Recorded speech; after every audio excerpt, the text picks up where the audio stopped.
안녕하세요. 과학으로 보는 세상 C. 오늘도 일상 속에 숨겨진 재밌는 과학 이야기와 함께합니다. 야, 오늘 예사롭지가 않네요. 그러니까요. 네, 거미 오갈 때마다 마치 결승전을 보는 것처럼 두근두근했습니다. 그러니까 저도 요즘에 화제 영상들을 막 찾아보게 되더라고요. 정말 어려움을 딛고 세계 최정상에 선 선수들, 그리고 결과에 상관없이 최선을 다한 선수들을 보면 가슴이 아주 뭉클합니다. 그렇죠. 땀과 노력은 배신하지 않는다고 하잖아요. 올림픽에 출전한 선수들이 또 좋은 기록을 거두기 위해서 정말 많은 노력을 했을 것 같아요. 그렇죠. 그런데 요즘 이 기록 뒤에 땀과 노력은 기본이고 거기에 하나 덧붙여 바로 이것이 필요하다고 합니다. 오. 이게 바로 오늘의 주제군요. 한계를 뛰어넘게 하는 힘, 스포츠 과학의 세계로 떠나봅니다. I'm going, yeah, my blood is rebel. I'm going all the way. I'm going to another level.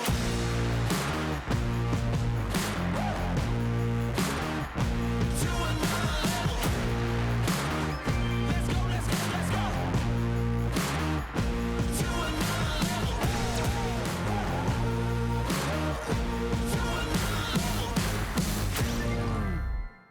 스포츠가 과학을 만나면 어떻게 될까요? 그 궁금증을 해결해 주실 두 분과 함께합니다. 안녕하세요. 네, 안녕하세요. 저는 대한민국 국가대표 경기력 향상을 위해 연구하고 지원하는 남자, 한국스포츠정책과학원 선임연구위원 이진석이라고 합니다. 반갑습니다. 반갑습니다.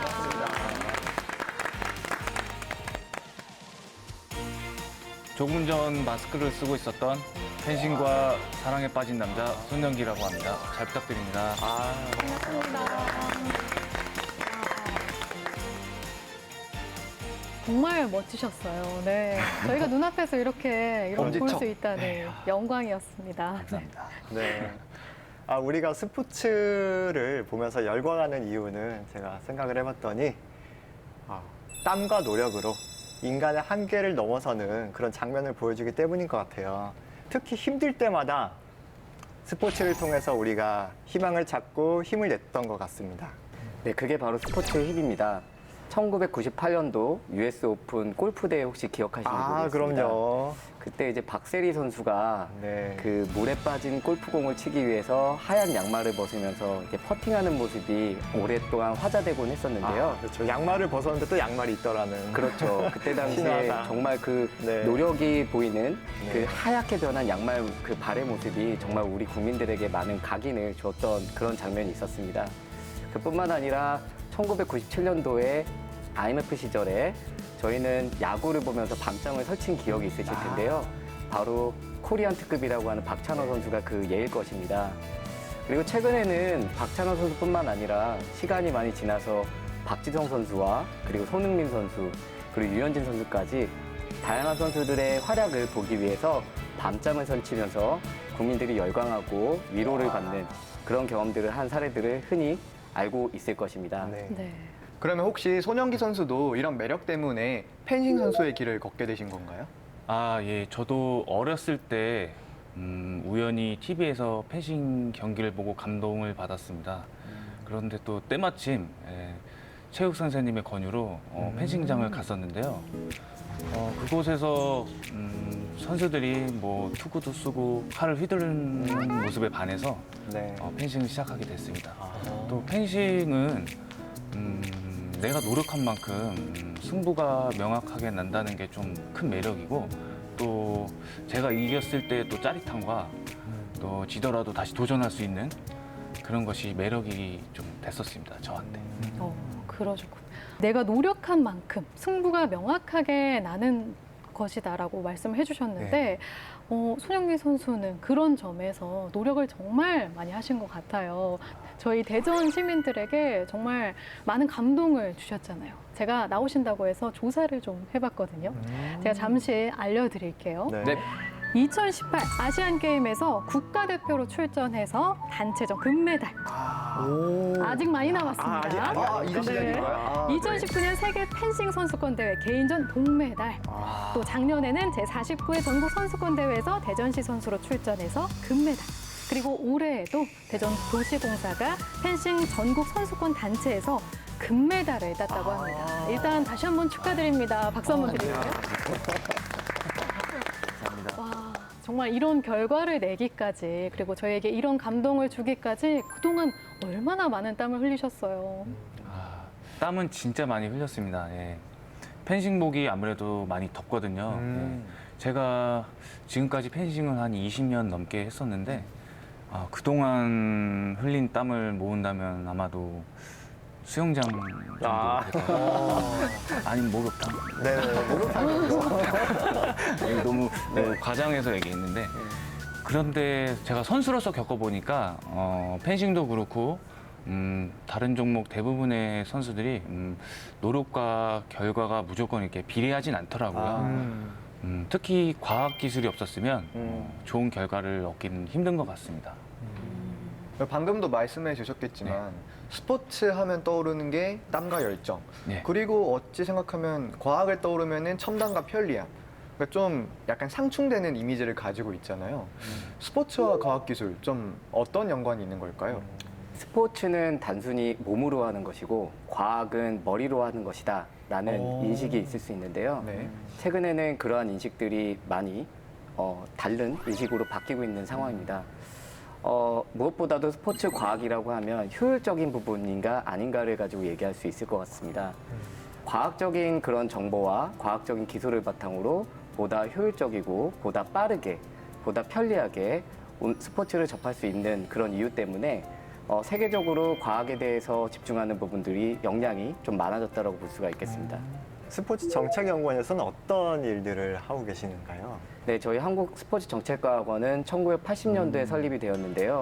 그 당시 1988년도 서울올림픽을 앞두고 국가대표 경기력 향상을 위한 목적으로 설립이 되었습니다. 그래서 그런 목적 하에 설립 취지가 아무래도 국가대표 경기력 향상이다 보니 지금도 중요한 그 업무 중에 하나로 국가대표 경기력 향상을 서포트하는 역할을 하고 있습니다. 주요 전공 영역들이 나눠져 있는데요. 이제 저는 이제 운동생리학 전공인데 운동생리학부터 그리고 운동역학, 스포츠 심리학, 스포츠 공학, 그리고 나아가서 측정 평가라는 전공 영역까지 포괄적인 개념의 학문이 하나로 뭉쳐서 국가대표 경기력 향상을 견인하는 역할을 하고 있습니다. 제가 막 물리학, 화학, 뭐 생물학, 지구과학 이런 거는 잘 아는데 방금 들은 운동생리학, 뭐 측정 계량 이런 거 조금 좀 어렵다고 생각이 들거든요. 혹시 이거에 대해서 좀 더 자세하게 설명해 주실 수 있으실까요? 네, 자세하게 설명드리겠습니다. 네. 이제 틈새 강의. 맞습니다. 세계 최고 수준의 선수는 과학으로 만들어진다라는 말이 있습니다. 스포츠가 단순한 국력이 아니라 과학 전쟁이라고 불리는 것도 이와 같은 이유입니다. 그저 열심히 뛰고 땀 흘린다고 해서 세계 최고 수준의 선수가 되는 시대는 지났습니다. 최적의 몸을 만들고 그리고 효과적으로 경기력을 발휘하기 위해서는 무엇보다 스포츠 과학의 도움이 필요합니다. 스포츠 과학이라고 하면 운동생리학 그리고 운동역학과 같은 학문 영역이 바로 핵심적인 역할을 하는데요. 운동을 하면 가장 먼저 느끼는 것 중에 하나가 땀이 나고 열이 나고 그리고 또 심장 박동수가 빨라집니다. 자, 이런 것들을 흔히 말해 반응이라고 볼 수 있겠습니다.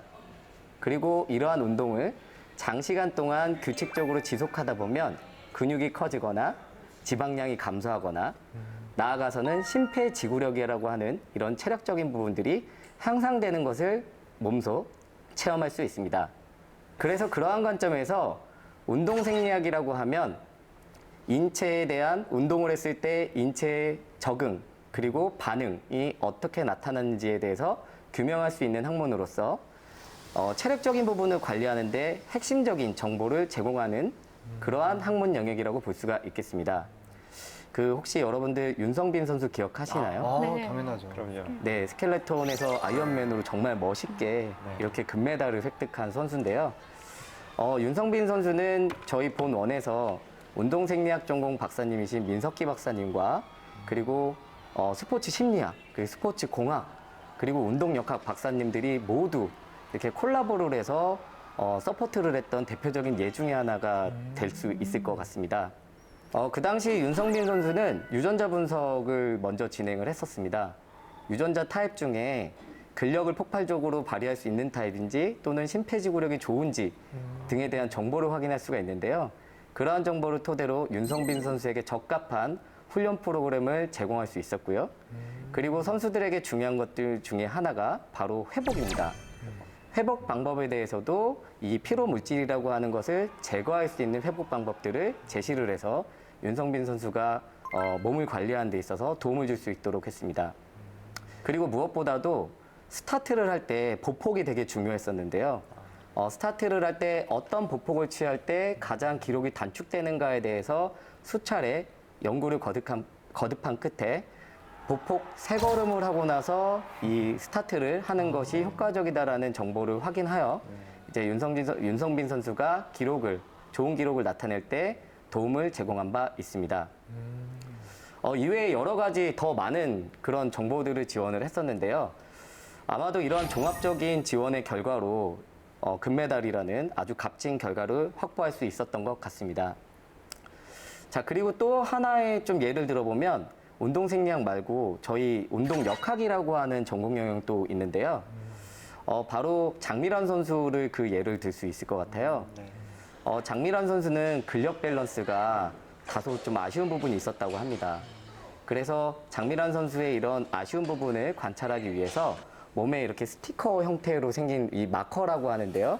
이런 것들을 부착하고 어떤 근육을 주로 쓰는지 그리고 좌우의 근육의 밸런스가 적절하게 이루어졌는지 등에 대해서 깊은 연구를 진행을 했었습니다. 그래서 결론적으로 밸런스가 부족한 부분을 찾아낼 수 있었고 밸런스를 보강한 훈련들을 1년 넘는 기간 동안 실시한 바 아주 올림픽에서 금메달이라고 하는 좋은 결과를 확보할 수 있었죠. 스포츠 과학이라고 하면 선수와 지도자분들이 경험으로만 알 수 있었던 부분들, 미처 놓칠 수 있는 부분들에 대해서 찾아낼 수 있는 정보, 이런 정보들을 제공을 함으로써 제가 흔히 말하기에 그 곰탕에서의 그 식초 또는 MSG, 곰탕, 예를 잘못 들었네요. 냉면? 그 곰탕에서 식초는 좀 아닌 것 같아요. 원래 후추인데 제가 잘못 얘기했어요. 스포츠 과학이라고 하면 선수와 지도자분들이 땀과 열정을 흘리는 과정에 미처 놓칠 수 있는 부분들을 찾아내서 현장에서 보완할 수 있는 정보를 제공하는 것이 바로 이런 스포츠 과학의 예가 된다라고 볼 수가 있겠습니다. 제가 연구위원이 된 이후 가장 크게 이루어낸 업적이라고 한다면 바로 펜싱과 관련된 체력 훈련 프로그램들을 종합적으로 개발하고 정리할 수 있었다는 것일 겁니다. 그 중에서 가장 대표적으로 꼽고 싶은 것이 바로 워밍업인데요. 제가 처음에 펜싱 선수들을 만났을 때 주로 이제 펜싱 선수들의 워밍업이라고 하면 경기 전에 하는 하나의 과정인데요. 다 대체로 개별적으로 알아서 실시하고 있었습니다.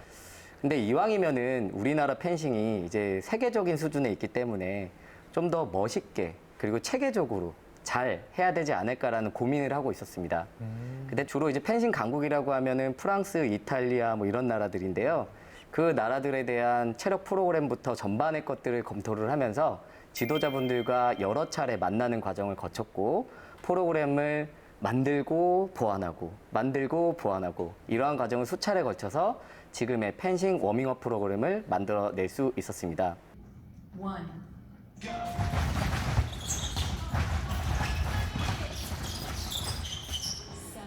4년 전에는 워밍업 프로그램 하나가 만들어졌었는데요.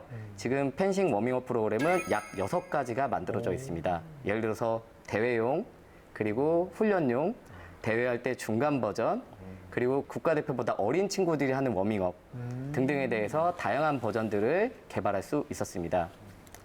그리고 그 외에 체력적인 부분을 강화하기 위한 방법의 하나로 펜싱 선수들은 민첩성이라고 하는 또는 순발력이라고 하는 것들이 굉장히 중요합니다. 그래서 지면의 반발력이라고 하는 것을 이용해서 순발력을 극대화시킬 수 있는 방법 또는 요즘에 뭐 불빛 같은 거 가지고 훈련하는 것들이 있거든요. 그 불빛을 이용해서 어떻게 하면은 반응 시간이 좀 더 빨라질 수 있는가 등에 대한 그런 훈련 방법들. 그리고 나아가서는 펜싱장에서 할 수 있는 심폐지구력 강화 방법 등에 대해서 아주 전반의 체력적인 프로그램들을 종합 정리할 수가 있었습니다. 제가 이렇게 말씀드린 워밍업 훈련 프로그램, 민첩성 훈련 프로그램, 그리고 심폐지구력 훈련 프로그램과 같은 체력 훈련 프로그램들은 실업팀뿐만 아니라 어린 아이들을 육성하는 펜싱 현장에서도 활용하고 있다고 합니다.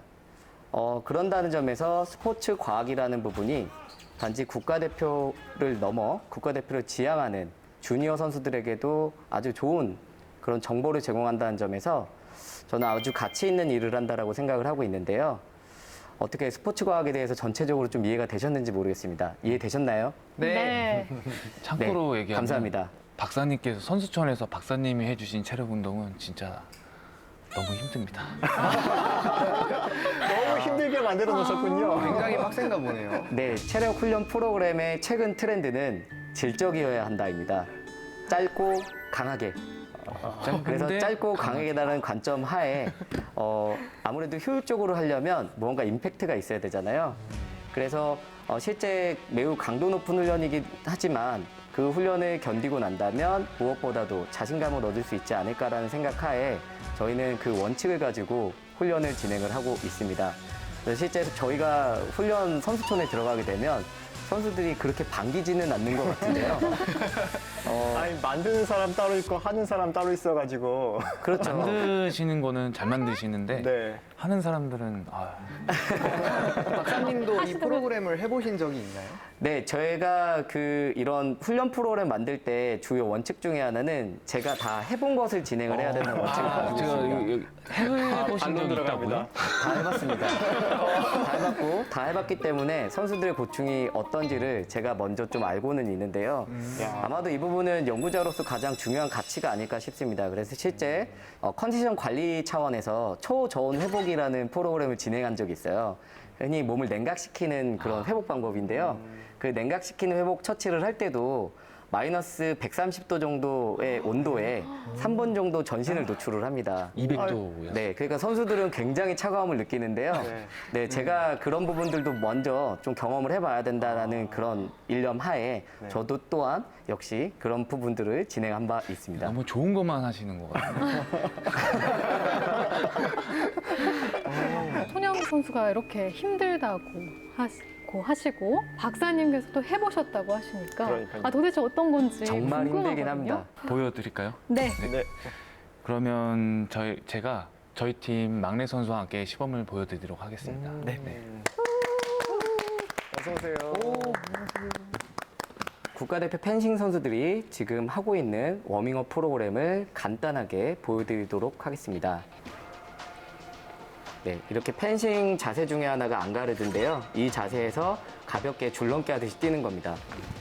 네, 이때 중요한 것은 워밍업은 강도가 매우 약해야 돼요. 처음에는 매우 가벼운 강도로 하기 때문에 어깨 힘을 빼고 줄넘기를 하듯이 이렇게 함으로써 근육 온도를 약 1도 정도를 상승할 수 있는 효과를 얻을 수가 있습니다.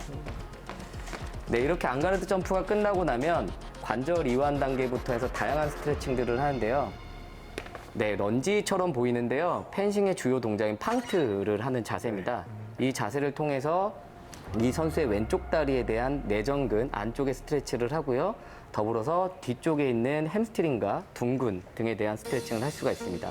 자, 그 다음 그 자세에서 다리를 뒤로 접어서 오른발에 있는 아킬레스건과 햄스트링에 대해서 스트레칭을 할 수 있는 자세인데요. 이 자세를 하고 일어선 다음 좌우를 번갈아 가면서 피스트를 반복하는 형태로 스트레칭을 합니다. 하고 접고.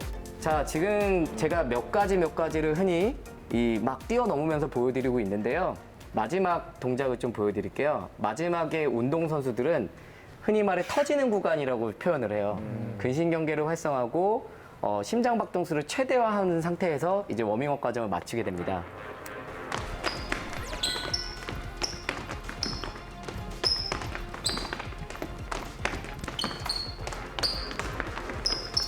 네, 지금 보면 아주 짧은 시간인데도 매우 다이나믹한 모습이 보인다. 자, 이러한 워밍업 과정을 통해서 경기를 효율적으로 할 수 있도록 대비하는 그런 하나의 절차로 활용할 수가 있는데요. 여기 이제 펜싱을 하시는 분들이 있으시거나 아니면 나중에 이제 훈련을 한다라고 할 때 이렇게 워밍업을 좀 잘 실시하면서 경기를 하시면 경기력 향상을 하는 데 도움을 줄 수 있을 것으로 생각이 됩니다. 감사합니다. 와. 그런데 지금 워밍업도 그렇고 윤성민 선수 이야기도 그렇고 아니 이렇게 다 이야기해 주시고 다 보여줘도 되는 거예요? 뭔가 극비로 이렇게 해야 되는 게 아닌지 뭐 다른 맞아요. 나라에서도 다 하고 네. 있는 건지 대교 가면 어떡합니까? 또. 네. 네, 다른 나라에서 워밍업 프로그램을 다 진행을 하고 있는데요. 저희 프로그램들은 계속 진화하고 있습니다. 그래서 대체로 좋은 프로그램이라고 하더라도 이 프로그램이 지속적으로 6개월, 1년 가기라는 쉽지는 않거든요.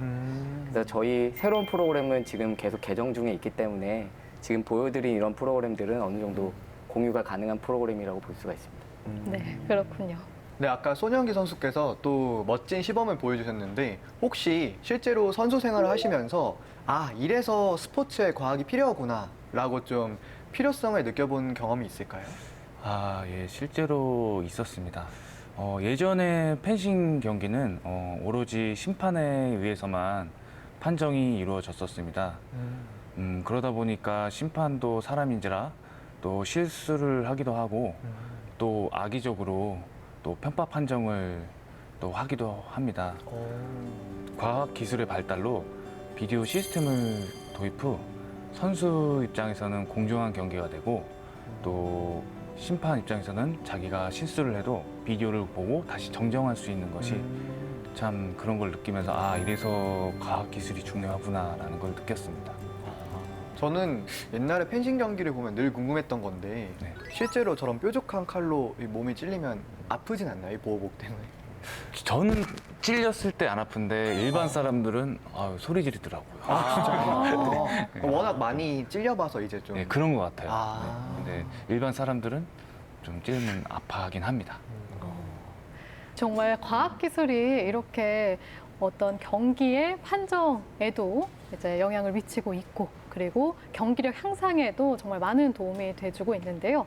과학이 선수들의 날개인 것 같아요. 저도 펜싱도 배워보고 싶고 막 운동에 열의가 많다 보니까 그 날개를 좀 달아보고 싶은데요. 네. 두 분은 어떠세요? 저희가 하는 스포츠들에 대해서는 잘하고 싶은 마음이 있으니까요. 더 좋은 방법이 있을지에 대해서 항상 궁금해하고 있죠. 어떤 스포츠 혹시 좋아하세요? 저는 축구, 그리고 탁구. 펜싱이 없네요. 저도 축구랑 탁구를 되게 좋아하는데 방금 펜싱이 또 새로 생겼습니다. 네, 꼭 배워보도록 하겠습니다. 저는요 요즘 사실 주짓수를 배우기 시작을 했었어요. 그렇죠. 네. 요즘엔 네. 주짓수 하시느라고 아주 네, 아니 그런데 너무 어렵더라고요. 저희 주짓수, 탁구, 축구 여기에도 좀 과학의 날개를 좀 달아볼 수 있을까요? 마음가짐만 된다면 언제든지 저희는 환영하고 있습니다. 대체로 스포츠 과학을 접근하는 부분에 있어서 첫 번째 과정은 측정 및 진단입니다. 그래서 체력 측정과 또는 운동 기술 분석 등을 진행하게 되는데요. 마음가짐이라고 하면 이 체력 측정이라는 것을 생각보다 좀 힘들게 생각하는 분들이 있으세요. 네. 그래서 그런 부분에 대해서 언제든지 열린 마음을 가지고 저희에게 찾아와 주신다면 네. 제가 도와드릴 수 있는 부분 네. 쪽집게처럼 살펴봐서 도와드릴 수 있도록 하겠습니다. 그런데 올림픽 경기들을 보면 체력이나 기량만큼 중요한 게 정신력인 것 같더라고요. 특히 우리나라가 잘하는 양궁이나 사격은 멘탈 싸움이거든요.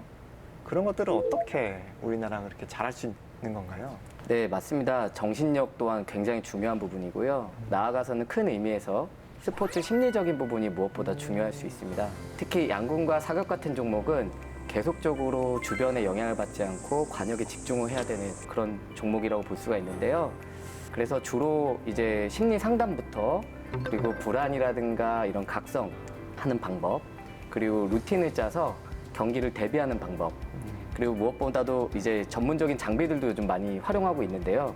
뇌파라든가 뇌 산소 혈류량 같은 것들을 파악을 해서 실제 선수들이 이렇게 경기력을 발휘할 때 뇌에서 어떤 반응들이 일어나는지 등에 대한 정보를 종합적으로 파악을 해서 양궁 선수들, 나아가서 사격 선수들이 경기력에 도움을 줄 수 있도록 그런 역할을 하고 있습니다. 가장 인기가 많은 전공 영역이기도 합니다.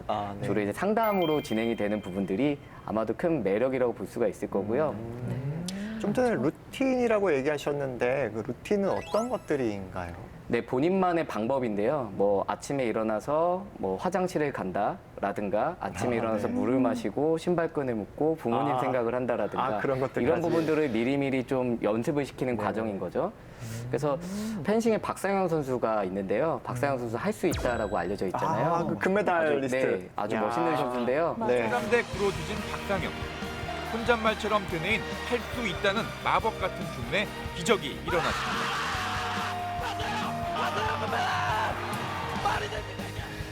제가 선수촌에서 박상영 선수랑 한 1년 동안 룸메이트를 했었거든요. 야. 근데 그 선수가 금메달을 딸 수밖에 없는 이유가 있습니다. 진짜요? 오. 금메달 비법인가요? 박상영 선수는 항상 잘 때마다 그 천장에 모니터를 켜고 잡니다. 네. 모니터요? 예, 빔으로 네. 항상 자기 펜싱 경기를 틀어놓고 자요.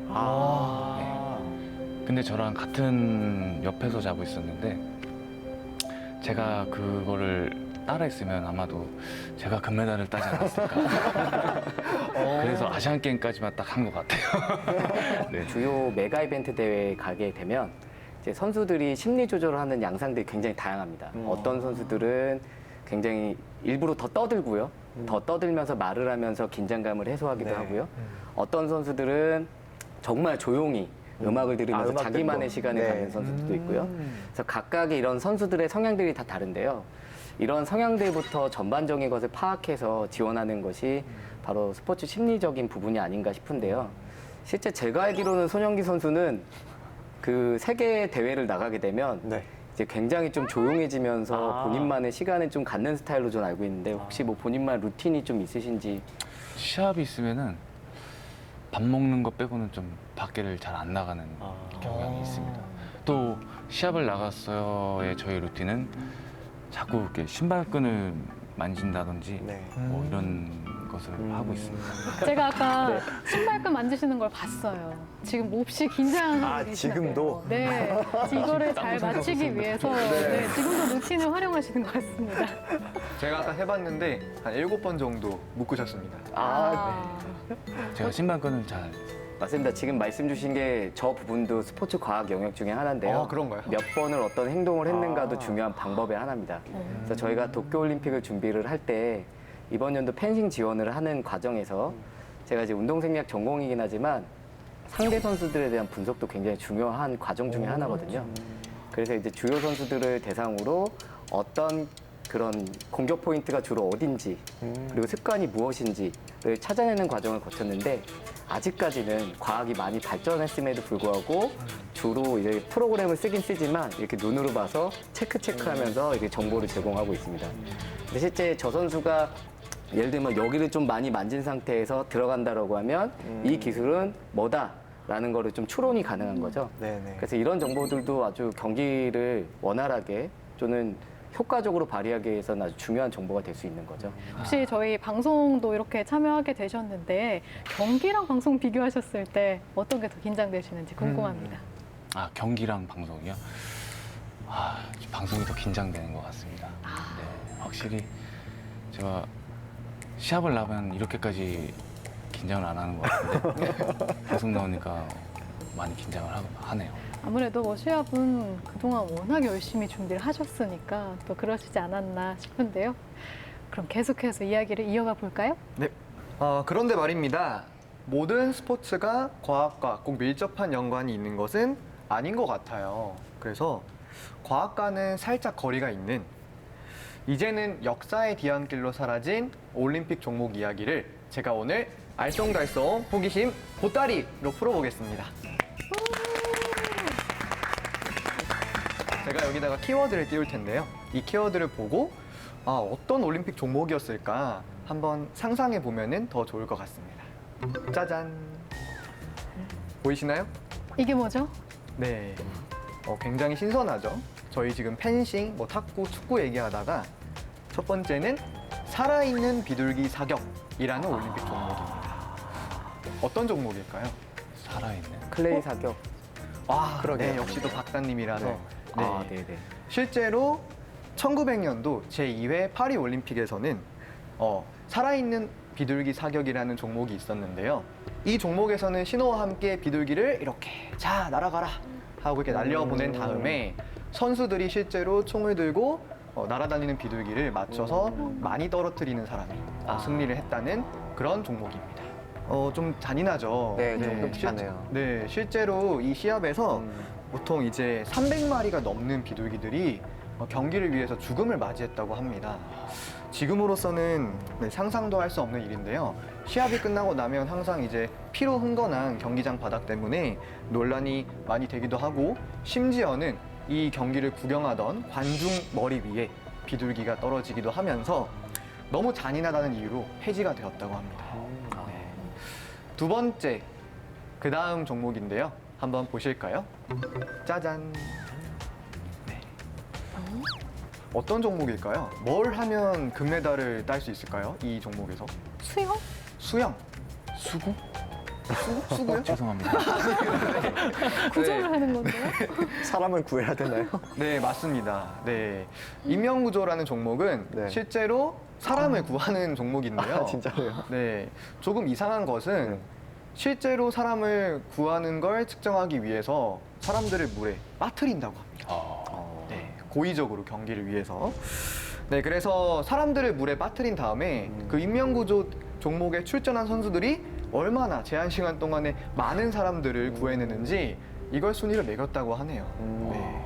당연히 폐지가 되었고 폐지된 이유는 불행하게도 이 종목에 이제 물에 빠졌다가 아무도 어떤 선수도 이제 이분을 구하시지 못하셔서 네, 실제로 돌아가셨다고 합니다. 진짜? 아니, 뭔가 뭐 아니. 이런 구명조끼나 이런 걸 입고 빠져 있는 상황이 아니라 정말 빠뜨린 거예요? 네. 그 당시에는 이렇게 좀 리얼함을 살리기 위해서 좀 안전장치가 없었던 게 이런 비극을 불러오지 않았을까라고 생각을 하는데요. 네. 아까 말씀드렸던 비둘기 사격보다도 좀 더 비극적인 그런 종목이 아니었을까 생각합니다. 네. 뭐 너무 이제 무거운 이런 종목들만 말씀을 드렸으니까요. 좀 다른 종목들도 한번 말씀을 드려볼게요. 열기구라는 종목이에요. 예전에는 열기구를 타고 좀 이렇게 위로 여행을 가거나 이동하는 게 굉장히 좀 일상적인 일이었잖아요. 그래서 실제로 올림픽에서도 열기구를 타고 비행 거리가 얼마나 되는지, 그러니까 얼마나 멀리 날아가는지, 또 얼마나 오래 탈 수 있는지, 그리고 또 얼마나 안전하게 착륙할 수 있는지 그런 것들을 좀 종합적으로 종목에서 겨뤘다고 합니다. 하지만 열기구 경기는 단 1회 만에 폐지가 되었는데요. 과연 왜 폐지가 되었을까요? 열기구라. 혹시 열기구도 추락하거나 이런 건 아까랑은 다르게 아닌가요? 비극적인 사연은 아니니까 아, 그래요? 안심하시고요. 다행입니다. 네. 너무 왜 멀리 폐지가 가는데 됐을까요? 예측이 안 돼서 하늘로 그냥 경기가 안 가버려서. 끝나는 거죠. 비슷합니다. 네, 경기가 약간 좀 끝나야 되는데 네. 뭐 내일이 돼도 안 끝나고 또 너무 지쳐서. 네, 맞습니다. 이게 맞아요? 네, 정답입니다. 역시 또 박사님 네, 전문가셔가지고 열기구 특성상 이제 공기가 가열되는 시간이 필요하고 또 날아가는 비행 거리가 굉장히 길다 보니까 제가 그 당시에 열기구 경기 봤다면은 보다가 지루해서 좀 자고 일어났더니 아직도 열기구가 떠다니고 공기 채우고 있고. 네, 맞습니다. 실제로도 너무 경기가 지루해서 루즈해서 폐지가 되었다고 합니다. 다음 키워드는 바로 이것입니다. 짜잔. 네. 야, 이거 무서운데요? 네, 굉장히 이름만 들어도 무섭고 좀 익스트림하죠. 바로 대포 포격이라는 올림픽 종목입니다. 1900년 2회 올림픽이었던 파리 올림픽에서 실시되었던 종목인데요. 수많은 선수들이 마치 전쟁처럼 대포를 발사하여 얼마나 또 멀리 날아가고 또 정해진 목표물을 맞추는지 겨루는 종목이었다고 하는데요. 다행히 인명사고는 발생하지 않았지만 이 대포를 쏠 때마다 아주 큰 소음과 환경 문제, 그리고 대포가 바람에 날아가 아무 관련 없는 농가 한 채를 완전히 파괴하는 아유, 바람에 이렇게 또 올림픽 종목에서 폐지가 되었다고 합니다. 이렇게 보따리를 풀어봤는데도 도대체 왜 그런 올림픽에서 말도 안 되는 종목들이 있었는지는 아직 호기심이 좀 해결되지 않은 것 같습니다. 오늘의 알쏭달쏭 호기심 보따리 마치도록 하겠습니다. 와. 올림픽 경기만큼이나 흥미진진한 스포츠 과학 이야기와 함께하고 있습니다. 지금까지는 저희 판정과 같은 이런 과학적 데이터 분석과 또 훈련, 맞춤형 처방으로 선수의 기량을 높이는 스포츠 과학에 대해서 이야기 나누고 있는데요. 이 외에도 많은 부분에서 과학이 쓰이고 있을 것 같아요. 네, 모든 것이 과학이라고 보시면 되겠는데요. 일단 데이터를 기반으로 한 빅데이터 요즘 많이 얘기하는데요. 이제 이런 부분들에 대한 트렌디 분석 요즘에 좀 화두가 되고 있습니다. 주로 이제 인터넷에 검색했을 때 어떤 용어들을 요즘 스포츠 관련돼서 많이 알아보고 있는지 등에 대해서 알아보는 것 또한 과학의 한 영역이라고 볼 수 있고요. 스포츠 의료 중요하죠. 어디에 좀 부상을 많이 입는지 이런 정보를 바탕으로 선수들이 부상을 예방할 수 있고 재활할 수 있는 정보를 줄 수가 있습니다. 그리고 그뿐만 아니라 웨어러블 시장 다들 들어보셨잖아요. 웨어러블 장비 같은 경우에도 바로 과학이 녹여진 결과물이라고 볼 수 있는데요. 최근에는 뭐 시계 형태뿐만 아니라 가슴에 이 차는 형태, 그 심지어 고글까지 다양한 부분에 있어서 웨어러블 장비들이 등장하면서 이제 본인의 심박수 정보를 넘어 산소 포화도와 뭐 혈압 정보까지 이제 알아보는 상황에 왔거든요. 그래서 이러한 것들이 대체적으로 과학의 영역이다라고 좀 말씀을 드릴 수 있겠습니다. 그러면 스포츠 용품도 스포츠 과학의 한 분야가 된 것 같은데. 네, 맞습니다. 스포츠 용품도 스포츠 과학의 절대적인 부분이라고 볼 수가 있는데요. 주로 이제 그 소재들도 중요하잖아요. 이런 소재들도 개발하고 대표적으로 제가 기억하기에는 그 봅슬레이 이번에 평창올림픽 준비하면서 날 있잖아요. 썰매 날. 네. 날이 어떻게 하면은 좀 좋은 이 빙지를 탈 수 있을지 그런 것들에 대해서 개발하시고 양궁 같은 경우에는 또 이제 활도 이제 중요한데요. 활에 대해서 리커브 활을 어떻게 좀 만들면 잘 날아갈 수 있을까 등에 대한 연구를 함으로써 이제 국가대표 경기력 향상에 좀 기여할 수 있는 정보를 드리기도 하죠. 펜싱 같은 경우에도 장비가 경기에 큰 영향을 미치나요? 펜싱에서는 펜싱복이 가볍고 안전한 것일수록 경기에 영향을 많이 줍니다. 그렇군요. 제 생각에도 스포츠는 소위 말해서 장비빨이다. 네, 어느 정도 부분은 좀 동의를 하는데요. 그게 절대적이지는 않다고 생각을 합니다. 이게 스포츠는 궁극적으로 몸에 의한 결과물이 발현되는 게 스포츠이기 때문인데요. 아무래도 장비는 분명히 도움을 줄 수가 있죠. 그러면 올림픽에서도 스포츠 용품이 기록 단축에 도움이 되었던 사례들이 많이 있더라고요. 제가 그 내용들을 한번 또 정리해봤습니다. 숨겨진 이야기, 비하인드 스토리를 소개하는 이정원의 잡학사전입니다. 2000년 시드니 올림픽 얘기부터 해볼게요. 그때 정말 사람들이 깜짝 놀라게 한 기록들이 쏟아져 나왔는데요. 바로 이것 때문이었습니다.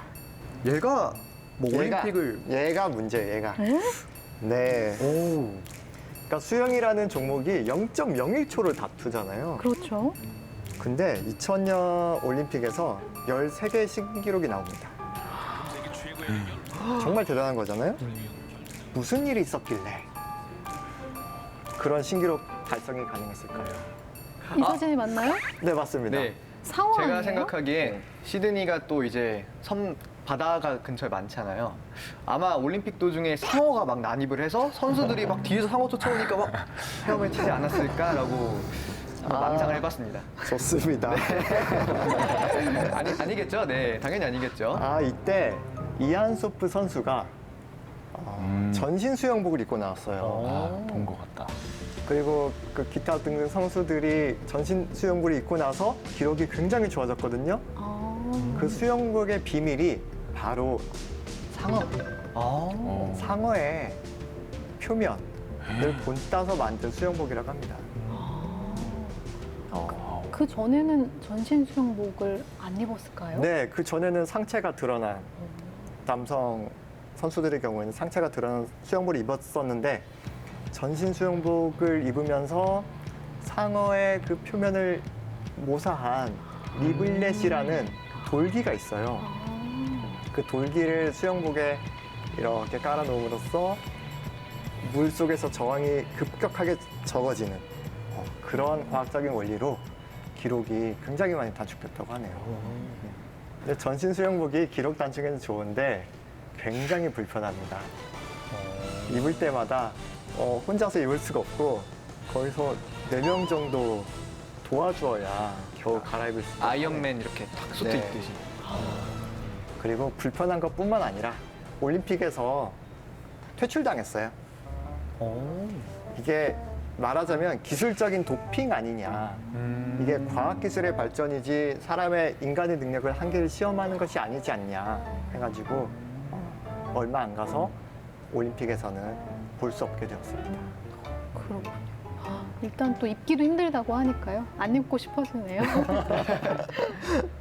이번에는 마라톤입니다. 세계 최고의 마라톤 선수 케냐의 엘리우드 킵초게 선수가 2019년에 엄청난 기록을 달성했거든요. 마라톤에서 마의 벽이라고 불리던 2시간을 깨는 기록을 달성을 했어요. 그것이 어떻게 가능했을까요? 좋은 운동화였나요? 좋은 운동화 네. 일단 필요하죠. 혹시 머리를 좀 밀어서 머리도 밀어. 가볍게 네, 머리도 밀면 도움이 될 것 같습니다. 네. 네. 아니면 아주 훌륭한 페이스메이커가 앞에 있었던 게 아닐까요? 맞습니다. 아. 훌륭한, 원래 마라톤 하면 페이스메이커. 그렇죠. 근데 한두 명이 아니에요. 네? 페이스메이커 군단을 앞세우고, 무리를 지어서. 네. 와. 무리를 지어서 뛴 거죠. 근데 그게 왜 더 그 기록을 높이는 거죠? 바람을 갈라주는 거예요. 공기저항을 최소화하고 그 뒤에 이 선수가 계속 자기 페이스를 유지하면서 뛸 수 있었던 것이죠. 그럼 그 페이스메이커들은 지치지 않겠습니까? 힘들죠. 네, 너무 교체해야죠. 중간중간 아, 교체하면서, 그리고 옆에서 자전거 탄 스태프이 물도 계속 건네주고, 앞에서는 차량이 선도하면서 그 레이저 빔으로 속도 조절하고 경로 알려주고, 이런 식으로 최첨단 과학 기술의 도움으로 인간의 한계 벽을 한번 깨보자 해서 이벤트로 해봤던 것이고요. 그럼 이게 지금 최단 기록인가요? 최단 기록인데 공식적인 기록은 아니에요. 네. 얼마에 달린 거죠? 2시간 아니라고 하면? 2시간 아니고 1시간 59분 40초. 정말 아니, 잠시만요. 아니, 네.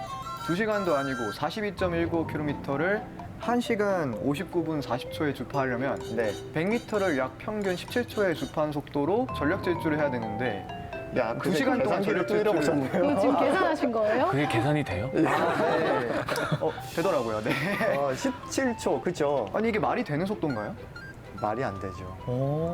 그래서 그런 의미에서 그 케냐 선수가 이렇게 마라톤에서 우수한 성적을 발휘하는 것이 또 한편으로는 그 환경적인 요건과 유전적인 요건, 나아가서는 이제 과학이 합쳐져서 이런 결과가 나오는 거 아닌가 싶은데요.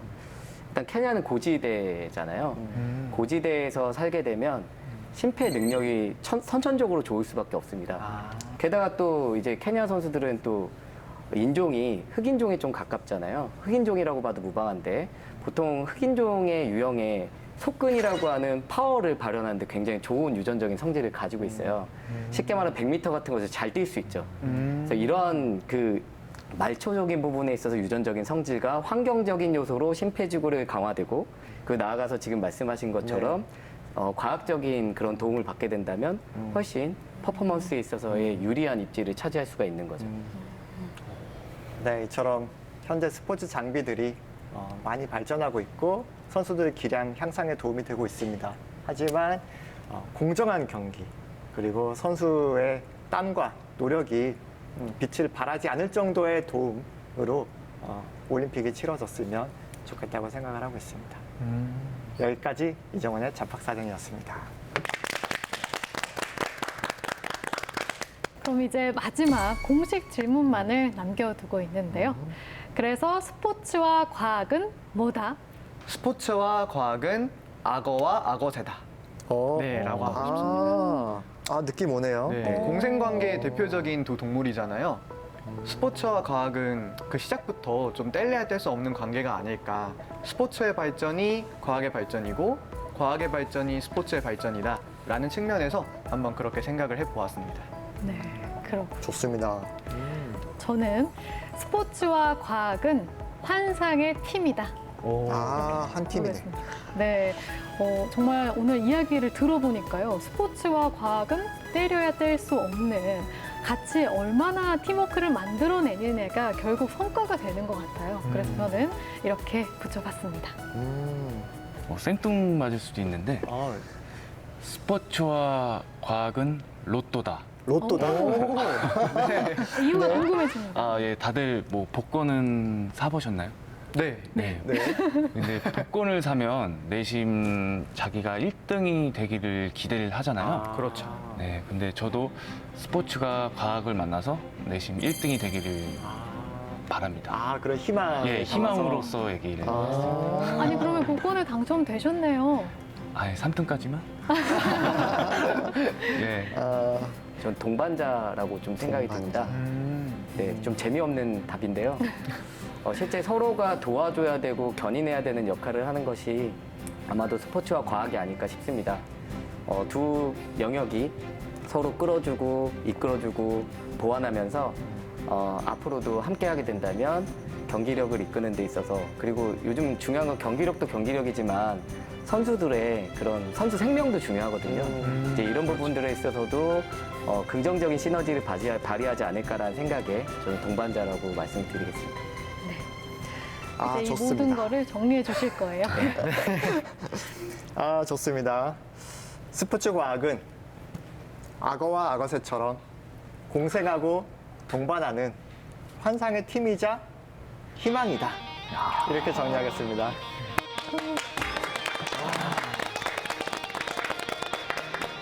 세계 최고의 선수, 최고의 기록은 과학과 함께 만들어진다고 해도 과언이 아닐 것 같습니다. 왜 올림픽을 총성 없는 전쟁이라고 하는지 알 것 같아요. 네.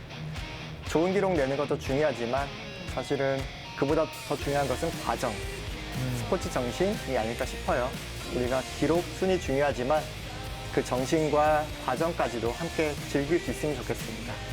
네, 오늘 저희가 준비한 소식은 여기까지입니다. 일상에서 과학이 좀 더 친근해지길 바라면서 다음 시간에도 재밌고 유익한 과학 이야기 들고 찾아오겠습니다. 과학으로 보는 세상, 씨! We dig the same time.